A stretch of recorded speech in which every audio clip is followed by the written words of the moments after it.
beberapa alat ya sampai konden. Kemudian kita kembali sekarang ke pompa. Ya. Konteksnya gini, pola pikirmu jangan terlalu jauh sekali terkait dengan pompa ini ya. Karena kan kalau kamu perhatikan jenis pompa tuh yang pernah saya tampilkan tuh ada banyak sekali tuh. Ya. Ada pompa torak, ada pompa apa impeller, ya, pompa aksial segala macam lah gitu. Ya. Jadi konsepnya hampir sama dengan kompresor ya, ya hampir mirip-mirip. Jadi dia menggunakan alat-alat bantu, impeller, torak, kemudian blade segala macam gitu. Di sini akan timbul yang saya bilang ini pompa yang sangat-sangat sederhana ya, tidak torak segala macam. Kita lihat satu nih, nomor 3, pompa campuran itu beda antara tiga pompa ini yang membedakan satu pompa campuran ini ya. Kalau kita lihat dari sisi masa jenis row, ya, row itu hampir sama dengan kalau kamu biasa menggunakan oli motor mesin, oli mesin ya. Di situ ada salah satu merek misalkan Shell atau Castrol atau apa sih, MPX gitu ya. Di situ ada SAE kan namanya.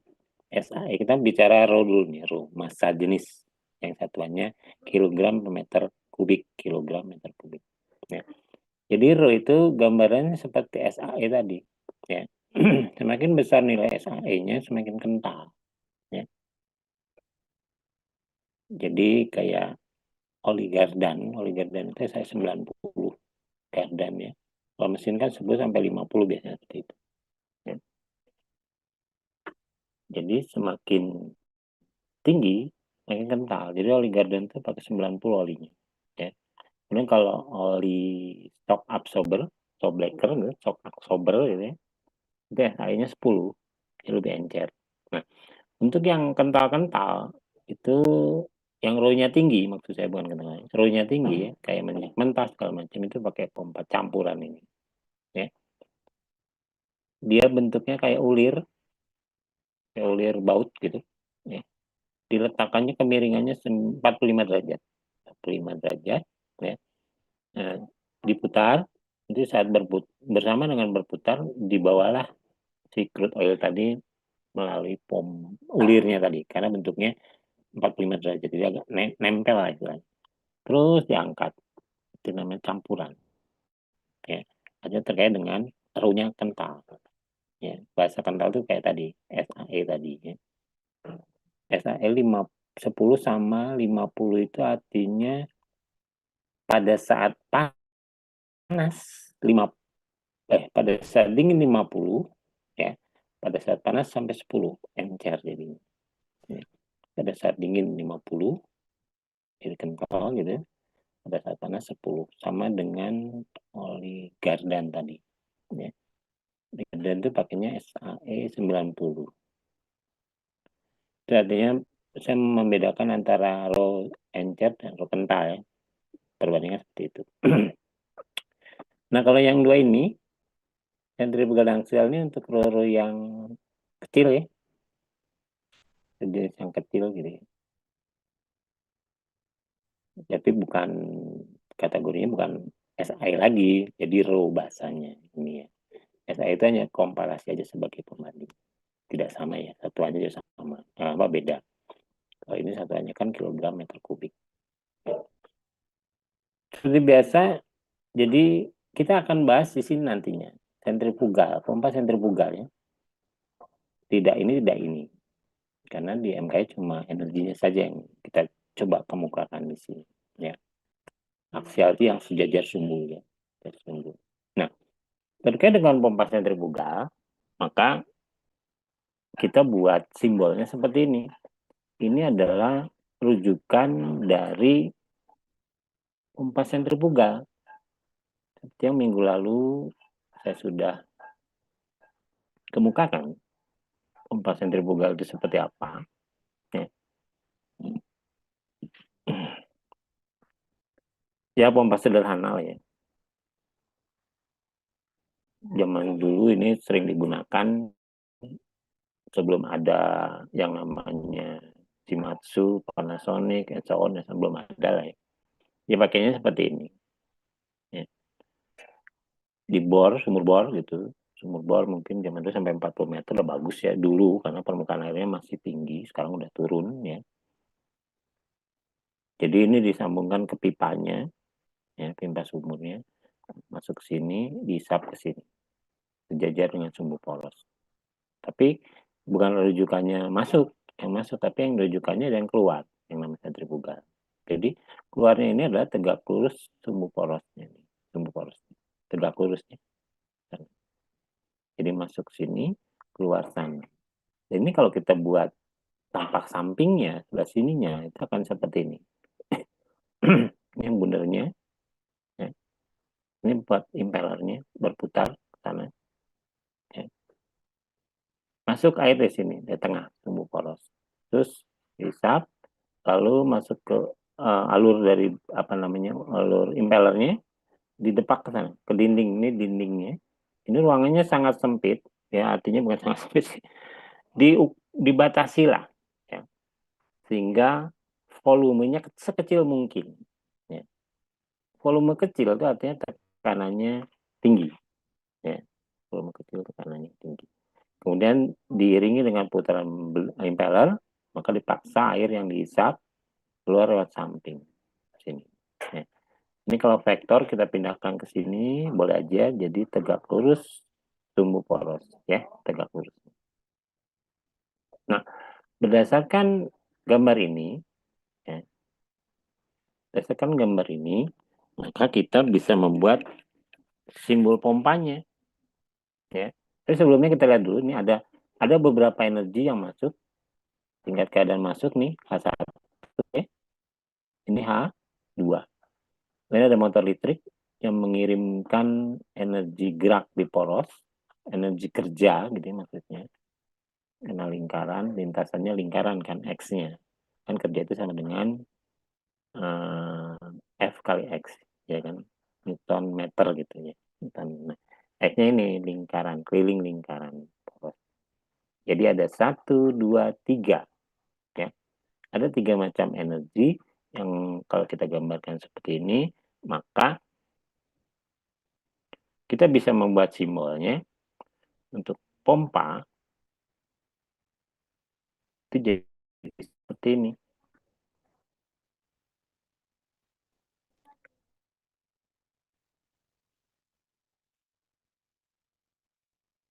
Ya, untuk pompanya jadi seperti ini.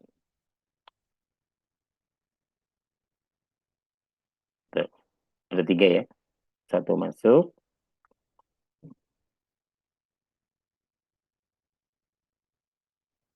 1 masuk, ya. 2 keluar nih. 3 energi kerja, PP. Ya. Garis masuknya harus tegas dalam membuat simbol sampai ke dalam ya, lingkaran. Bukan hanya sampai di sini, di tepinya. Ya. Sampai masuk ke dalam. Di tengah-tengah, kalau bisa. Dan keluarnya di tepi, kasih arah panah keluar ke atas. Ya. Jadi jangan ragu-ragu dalam membuat simbol. Arah panahnya harus jelas juga. Jangan hanya garisnya saja, tidak ada arah panahnya. Saya bingung nanti ngoreksinya itu.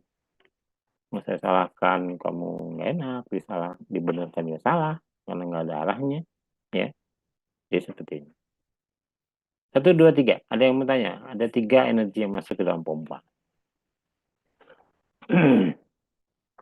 Silakan. Dari gambar ini bisa dilihat bahwa definisinya adalah alat thermal untuk menaikkan tekanan ya. Di sini naik tekanannya. Artinya di H2 lebih tinggi daripada H1. Menaikkan tekanan. Secara alami, alami dan natural, itu tekanan itu kan bergerak, aliran itu bergerak dari tekanan tinggi ke tekanan yang rendah kan, secara natural itu. Ya. Kalau H2 tinggi, misalkan 2 atm, ini satu ATM maka ngalir ke bawah dia kalau natur alami. Ya. Karena ini kita melawan alam, artinya kita mau memindahkan air dari dalam sumur ke atas. Gitu. Ya. Karena kita melawan dari bawah ke atas sumur, ya, maka kita butuh alat yang namanya pompa. Ya. Pompa itu adalah teknologi kita yang tentu notabene dikompensasi dengan biaya ya, biaya listriknya tentunya. Ya kan? Jadi kita bisa melawan alam, ini melawan dari rendah ke tinggi, tekanan rendah ke tekanan tinggi. Itu dengan teknologi. Teknologi harus dibayar. Kompensasinya begitu. Bisa. Ya. Tapi kalau tidak mau bayar dan tidak pakai teknologi, ya nggak bisa. Yang namanya air ngalir dari tekanan tinggi ke rendah. Ya, kan? Tekanan tinggi ke rendah. Udara juga sama. Begitu. Ya. Kemudian udara panas di dalam ruangan. Udara panas itu bisa kita lawan. Karena biasanya tuh naturnya ya panas misalkan pada musim panas. Kemudian kita pengen dingin, ya kita lawan dengan memasang AC. Ya, AC teknologi, sebenarnya bayar juga sama juga. Ya. Jadi semua teknologi yang kita gunakan ini untuk melawan alam. Ya, tentunya teknologi yang baik-baik ya. Awas hati jangan yang teknologi merusak ya, nggak bagus. Nah, secara konsep kalau kamu amati kita teknik mesin itu harusnya membuat sesuatu yang bermanfaat untuk masyarakat, ya kan? Membuat sesuatu yang bermanfaat untuk masyarakat. Ya percuma kita membuat sesuatu tapi nggak bermanfaat buat masyarakat buat apa? Alat pertanian ya, bisa material besi, bisa konversi energi, segala macam lah. Jadi di sini pun kita lihat bahwa kita itu teknik mesin harus membuat sesuatu yang bermanfaat buat masyarakat. Oke? Jangan hanya sebatas teori. Nanti kamu udah lulus masih teori gitu ya. Jangan ya. Jadi udah lulus tuh udah bawa bekal, dasarnya udah saya kasih, misalkan konversi energi, kamu aplikasikan di luar.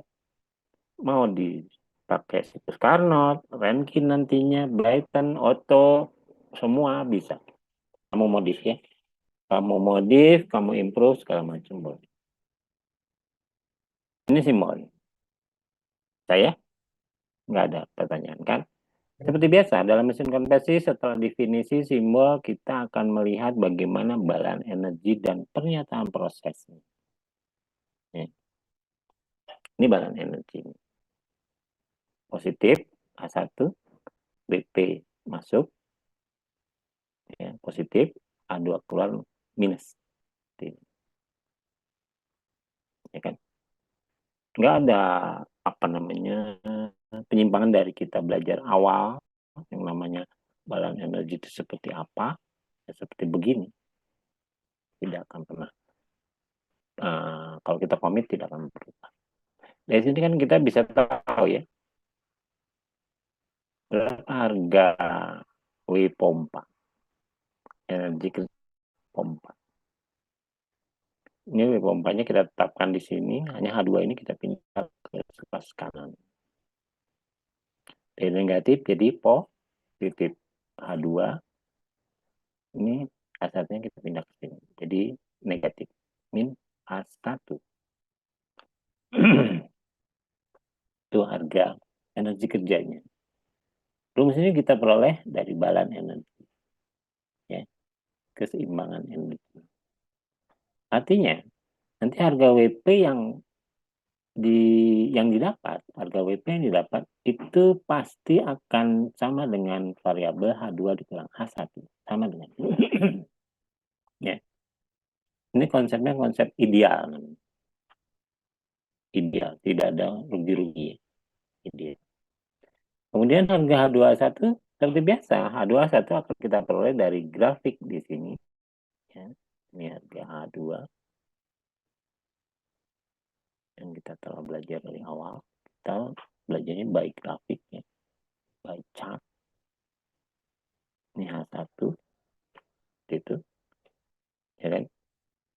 Tentunya di sininya menggunakan gas idealnya ya sebenarnya bisa apa saja sih, bisa H2O, ya, bisa freon, freon bisa apa? Bisa kalau wujudnya cair, ya, atau gliserin atau bensin segala macam. Ya. Dan kita bisa lihat bahwa pernyataan prosesnya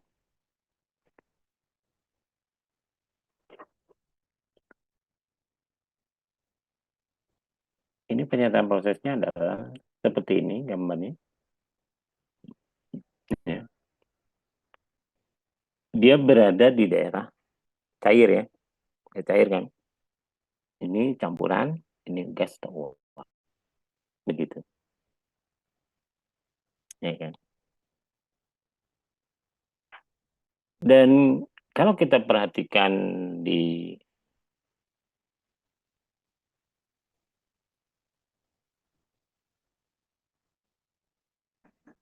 pernyataan proses, kalau kita perhatikan di pernyataan prosesnya, ini sini, ya, kita bisa lihat bahwa pergeseran garis dua garis ini adalah ke kanan, ya kan? Ini. Ini artinya ke arah positif, ya, positif. Artinya dalam pernyataan proses ini ada garis ideal, ada garis aktual. Ya. Kemudian positif, ini berlaku yang namanya hukum termodinamika 2. Balik lagi. Oke. Sini. Positif berlaku ini. Hukum termo 2. Yang menyebutkan bahwa perubahan entropi itu positif atau sama dengan nol. Ya.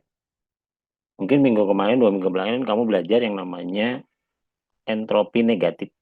Ya. Artinya di kiri. Nah sekarang baik lagi nih pompa, atau pompa ke kanan, ya, dia memproduksi panas. Artinya lagi bahwa penyelesaian di pompa untuk entropinya itu menggunakan hukum termo 2. Seperti ini. Sehingga dalam pernyataan proses keluarlah statement ini. Ya, ini statement. Yang pertama adalah garis ideal, yang kedua garis aktual. Saya jadi udah tidak pengaruh lagi dengan yang namanya kondensor, radiator, enggak. Beda lagi. Ya. Anda setelah positif tahu, pakai aja ini. Delta S lebih besar sama dengan 0 untuk mengetahui entropinya. Kalau positif. Ya. Kalau 0 itu berarti yang nomor 1. Ideal nih, garis yang lurus ini tidak putus-putus. Ini artinya sama dengan 0. Yang positif yang putus-putus. Ya. Di berapapun atas terserah, pokoknya beda sedikit ke sini terus tergantung di data ini peroleh.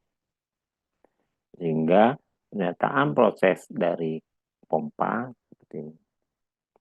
Alat termal yang fungsinya menaikkan tekanan dari P1 ke P2, gas idealnya mungkin kita pakai air H2O pada fasa cair. Ya, pada fasa cair. Prinsipnya fasanya yang kamu tahu, fasa cair. Kalau sini campuran, sini gas atau uap, kompresor. Ya kan? Saya mau tanya, silakan. Kajian pompa. Sekarang kita lihat contoh soalnya.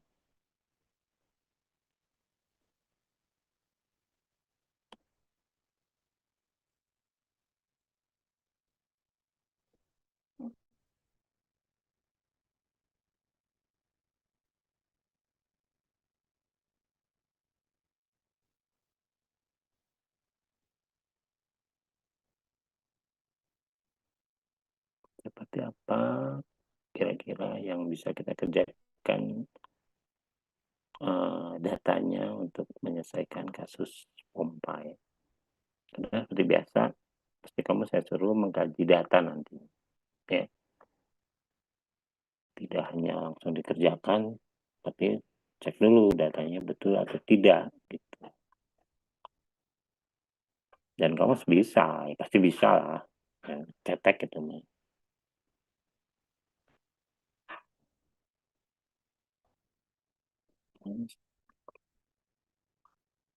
Aduh.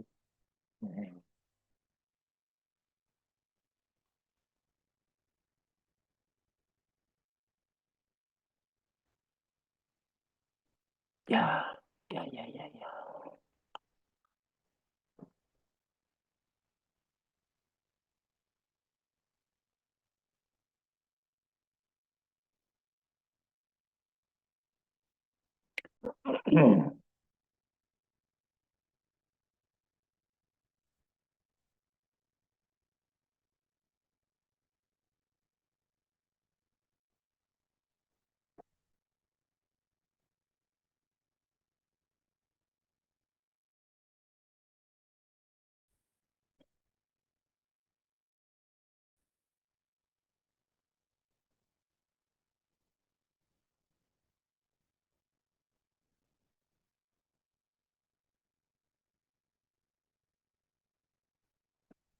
Ya, kita lihat contoh soalnya.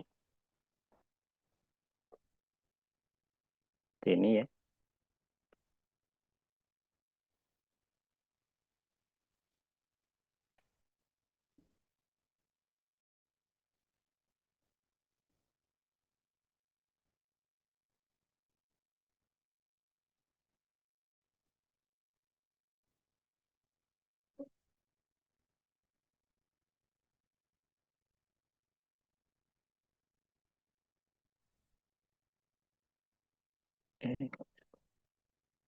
Sebuah pompa sentrifugal ya digunakan untuk memindahkan cairan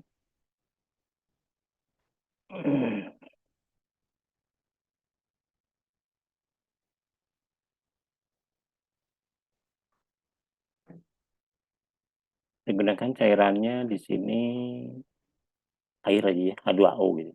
Ya. Diketahui pada tingkat keadaan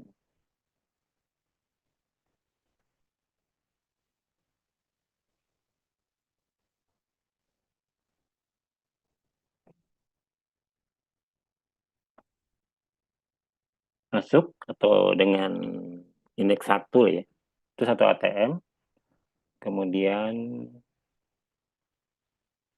pada saat keluar 4 ATM. Ya. Temperaturnya 333 Kelvin.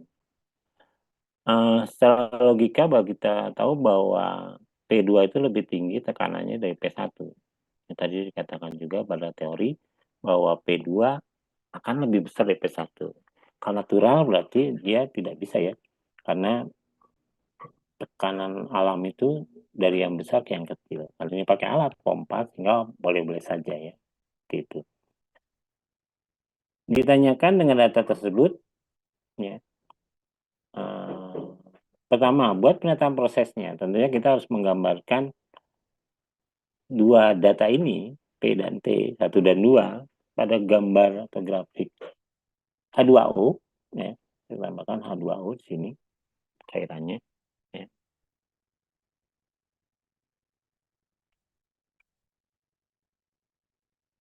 H2O.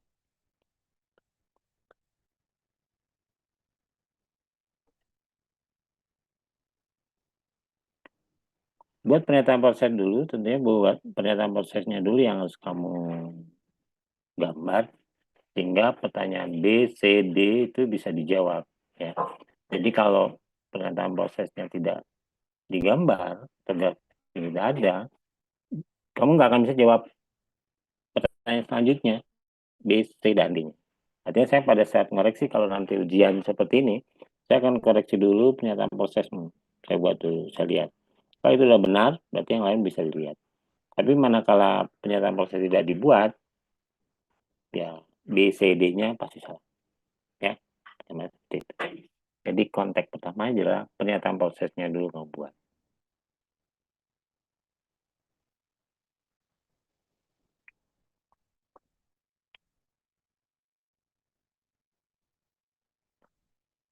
Baik, kita lihat, kita coba olah dulu datanya, lalu kita substitusi ke grafiknya.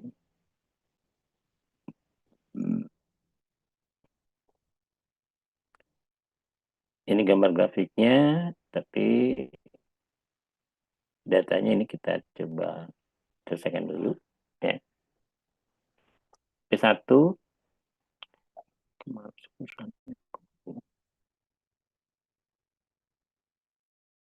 itu satu ATM. Satu ATM itu sama juga dengan 0,1 MPa. Ya. Nah, ini temperaturnya 20 derajat Celcius.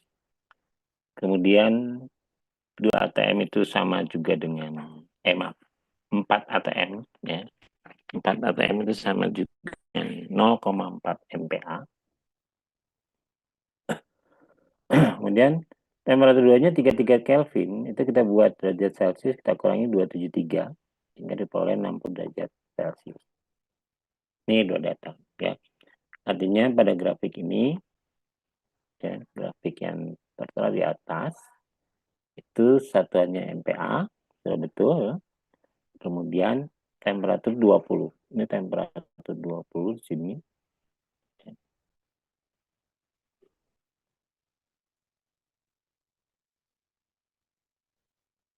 Temperatur 20. Kamu lihat sini. Ya. Dan ini 60-nya. Ya. Sehingga kalau dipertemukan, dipotongkan antara 20 kita tarik ke atas sama 0,1, maka titik satunya diperoleh di sini. Titik 1. Ya. Itu antara 0,1 sama 20. Ini titik 2-nya 0,4. Ya. 0,4. Ini.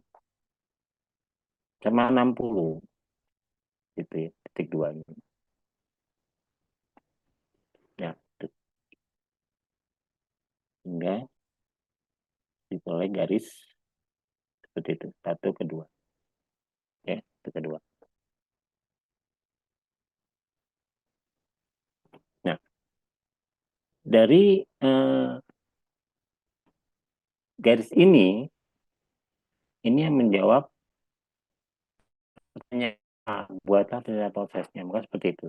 Oke, selanjutnya kita coba tarik seperti biasa. 20 itu H1-nya di sini, H1 ya. Kemudian H2-nya 60 tarik ke bawah, H2 60 di sini mungkin ya. Ya pas di kalau kita lihat ini 400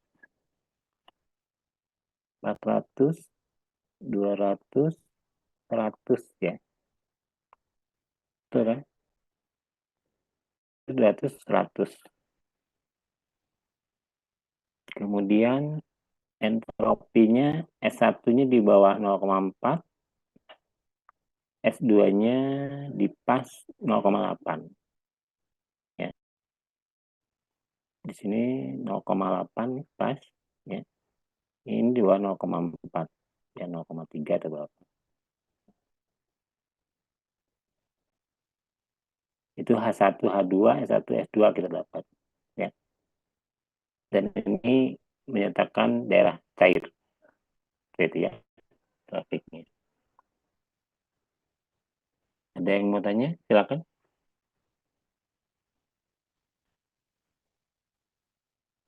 Dari sini kita bisa hitung selanjutnya, datanya sudah kita peroleh. Ya.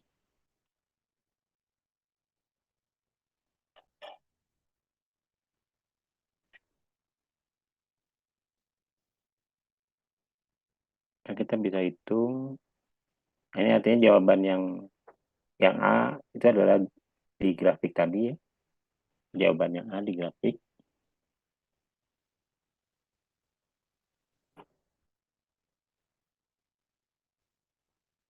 kemudian dari grafik kita peroleh harga H1, ya. Ini 35, ya. Oh, bukan 35 kayaknya ya. Salah ya. Karena itu di sini ya. H1 ke sini. Ini ya. Ya, geser sedikit lah ya. 50-an mungkin ya. Ini 200, ini 100 ya. Ya betul, bukan 35 ya. Itu diperbaiki. Ya, Pak, 50-an Ya kayaknya. 50-an ya. Oke. Nah, nanti kita perbaiki. Harganya jadi ini bukan 35. Oke. Ya, jadi H2-nya ini nanti kita ganti 35-nya. Kemudian H2-nya di 200 ya. Oke, ini Pak itu. Sehingga ini yang ditanyakan berapa entalpi masuk dan entalpi. Oke. Kemudian energi kerja pompa lagi. WP sama dengan H2 dikurang H1.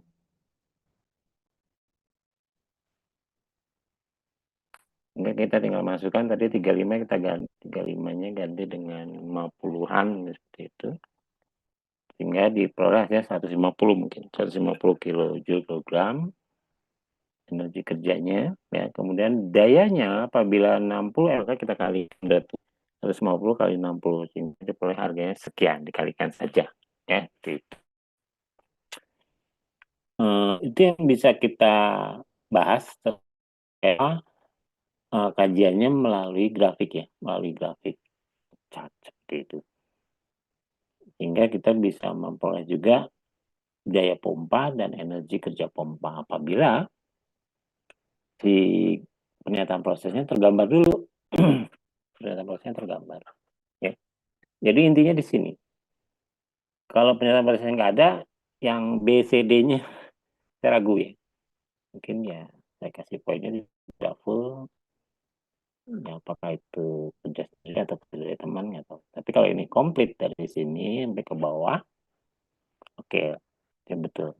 Kayak mungkin UTS kamu kerasa lah kemarin ya. Ada yang mau tanya silakan terkait kajian rumah? Enggak, enggak ya. Ini ada tugas 3 yang boleh kamu lihat, mau foto, difoto dulu silakan. Kita coba absen kelas B tanggal 17.